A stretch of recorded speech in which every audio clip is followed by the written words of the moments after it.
Hola a todos, a continuación el grupo conformado por Santiago Martínez, Lumara Parra, Sergio Rivero y Juanita Mejía, quien les habla, les vamos a explicar el proceso para preparar café a partir de las necesidades del consumidor.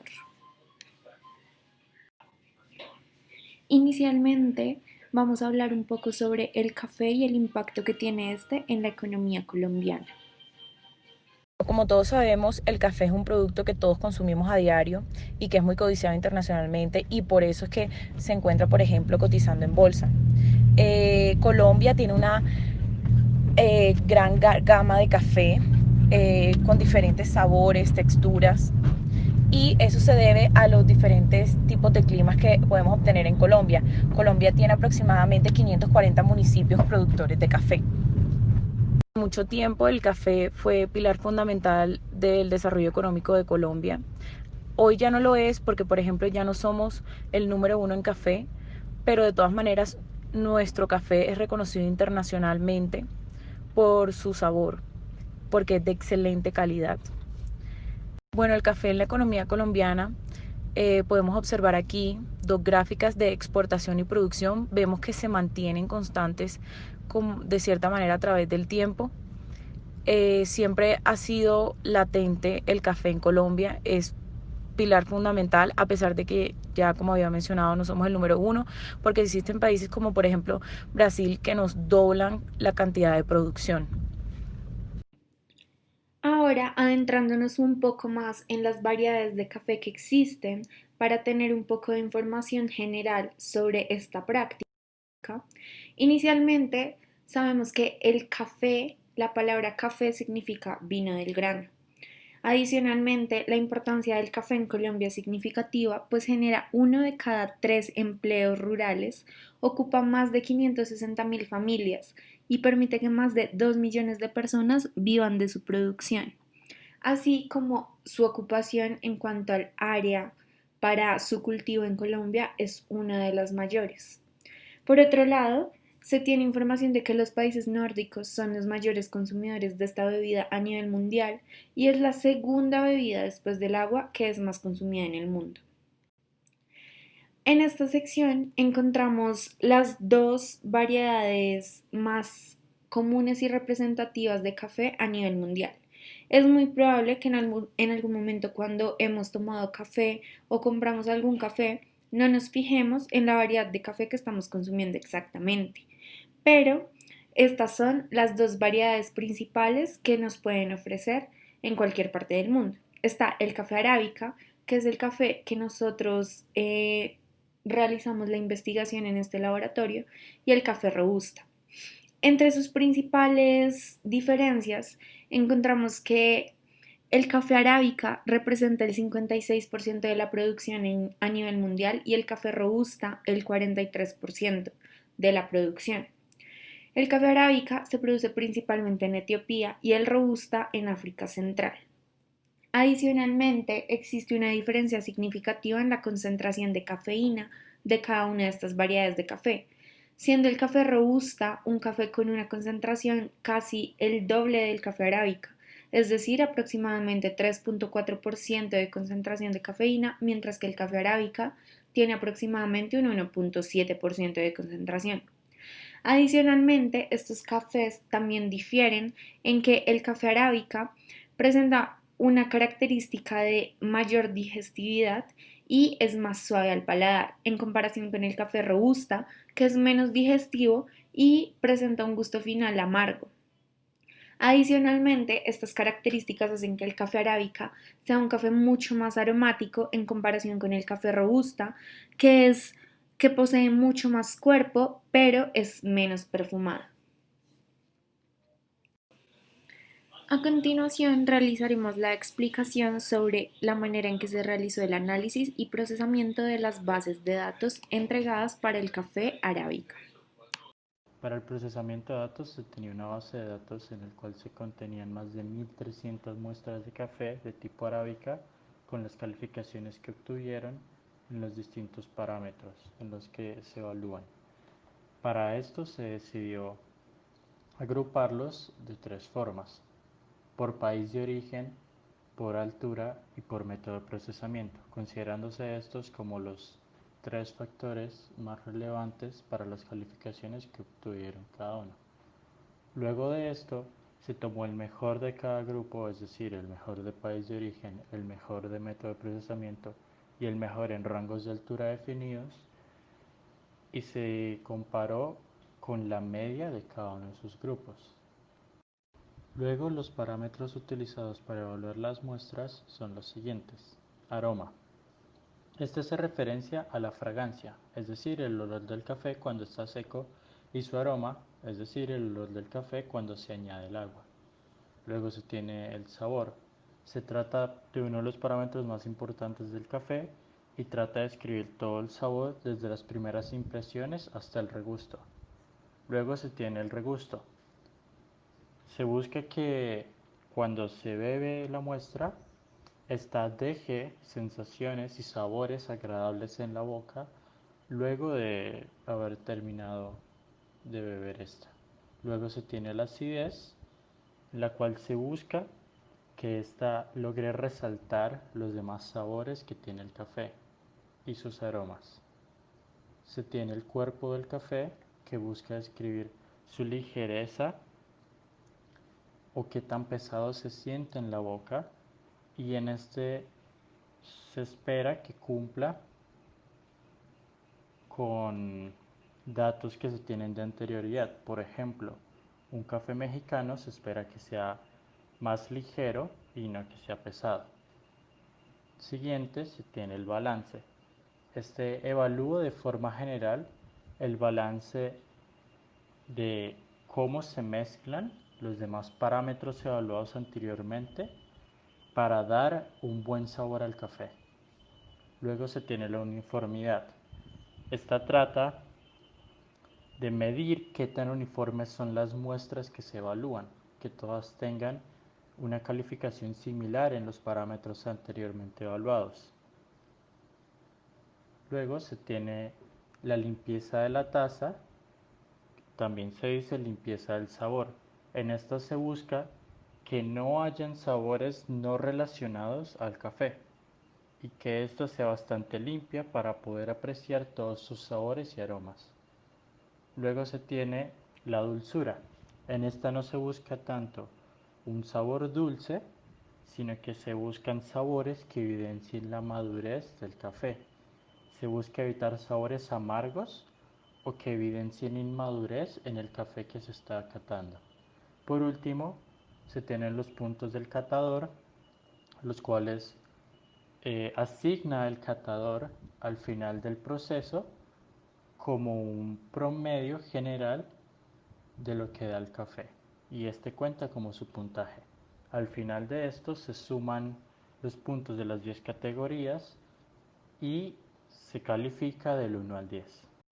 Para el análisis de datos, primero se hizo un gráfico de barras horizontales en el cual se observa una suma de todos los parámetros para cada uno de los países de origen promediados. Se observa en este que el país de origen con mejor puntaje promedio es Estados Unidos, seguido de Papúa Nueva Guinea y de Etiopía. De esta no se resaltan más países de origen. Luego se hizo una gráfica de radar de Latinoamérica. En esta se presenta la media en todos los parámetros para Latinoamérica y se compara con la media en todos los parámetros del resto del mundo. Por último, se hace una gráfica de radar para Colombia donde se evalúa la media de sus parámetros respecto a la media de Latinoamérica. Para terminar la agrupación por países de origen, se tiene un mapa en el que se resalta el puntaje general de cada uno de los países que se encuentran en la lista. Se puede observar cómo estos países tienen regiones que se encuentran dentro de los trópicos. Luego se procede a la calificación por altura. En esta se hace un tratamiento similar de datos. Primero se agrupan en rangos de 500 metros, desde un rango de 0 a 500 metros hasta más de 4000 metros, y se observa que las mejores calificaciones se tienen en el rango alrededor de 2.500 metros. Luego este rango de 2.000 a 2.500 metros se compara en una gráfica de radar con la media de los demás datos de altura. Por último, se tiene para el análisis de datos las calificaciones por método de procesamiento.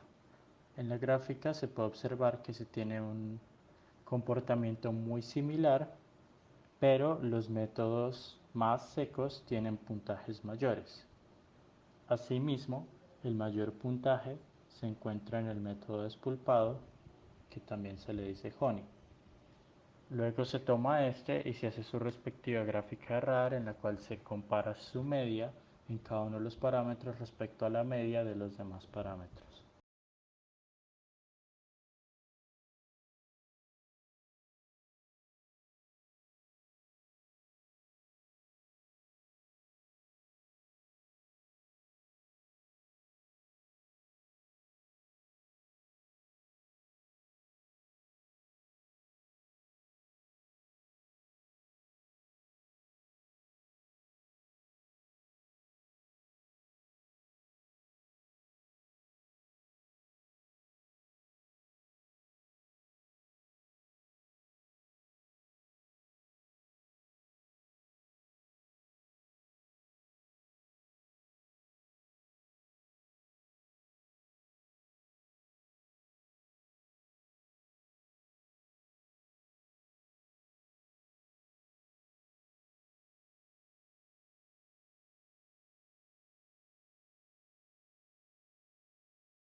A partir de los resultados que se obtuvieron en las encuestas que se realizaron a los estudiantes, así como la participación en el Padlet del curso, fue posible obtener estas gráficas y estos porcentajes. Entonces, inicialmente se hizo la pregunta de qué palabra describe para cada uno de los participantes la sensación de tomar un buen café, en donde hubo tres palabras que se repitieron entre los participantes de la encuesta, que fue digestivo, divino y tranquilidad. Por otro lado, se hicieron preguntas sobre si a la población le gustaba el café. Se obtuvo un alto porcentaje de población que sí le gusta, aproximadamente un 85%, y un 15% restante que o bien, si bien no le gusta o prefieren el té. Adicionalmente, se les preguntó que si cuando toman café prefieren tomarlo solo o agregarle algún tipo de endulzante, crema, leche o pues algún acompañante. Y acá se encontraron unas respuestas bastante divididas. Un 50% prefiere tomarlo solo y un 50% prefiere agregarle algún tipo de acompañante. Por otro lado, se hizo la pregunta de si en el momento en que toman café se fijan en la relación acidez-dulzura que este tiene. Se encontró que un 50% de los participantes sí se fijan en esta relación. Sin embargo, hay un alto porcentaje del 50% restante que no sabe diferenciar o determinar la relación acidez-dulzura del café. Y finalmente también se preguntó si prefieren un café cargado o suave. Por lo tanto, se encontró que un 50% de la población prefiere un café cargado, mientras que el otro 50% prefiere uno mucho más suave. Y finalmente se hizo una pregunta un poco más sobre conocimiento del café a nivel mundial, que es qué país creen que es el mayor productor de café, encontrando resultados en el que un 41.7% de la población determinó que es Brasil, siendo esta la respuesta correcta. Por otro lado, un 33.3% de la población dijo que es Colombia, y el porcentaje restante dijo que es Indonesia y Guatemala. Por otro lado, dentro del Padlet se encontraron diferentes discusiones interesantes sobre las preferencias de café de la población. Varios de los participantes manifestaron que les gusta un café recién molido, pues esto da un sabor mucho más fresco. Sin embargo, por practicidad muchas veces no es posible tomar un café recién molido. También, como bien se mostró en la encuesta, hay un 50% y un 50% de la población que prefieren con endulzante y sin endulzante, y esto también incluye otros, digamos, cremas o leches que se le agrega al café. Pues las personas que manifestaron que les gusta sin ningún tipo de adición es porque prefieren manejar y conservar el sabor del café tal cual es, sin modificarlo. Adicionalmente, también se encuentra que a la población le gusta más o menos a un 50% cargado, un 50% ligero, pero una característica en común es que el café con aroma fuerte y representativo le gusta mucho más a la población. Entonces ya esto fue todo lo que analizamos y lo que se logró recolectar por medio de las encuestas y el Padlet, y esta fue toda la práctica que logramos realizar, el análisis de datos y el modelo matemático. Muchas gracias por su atención.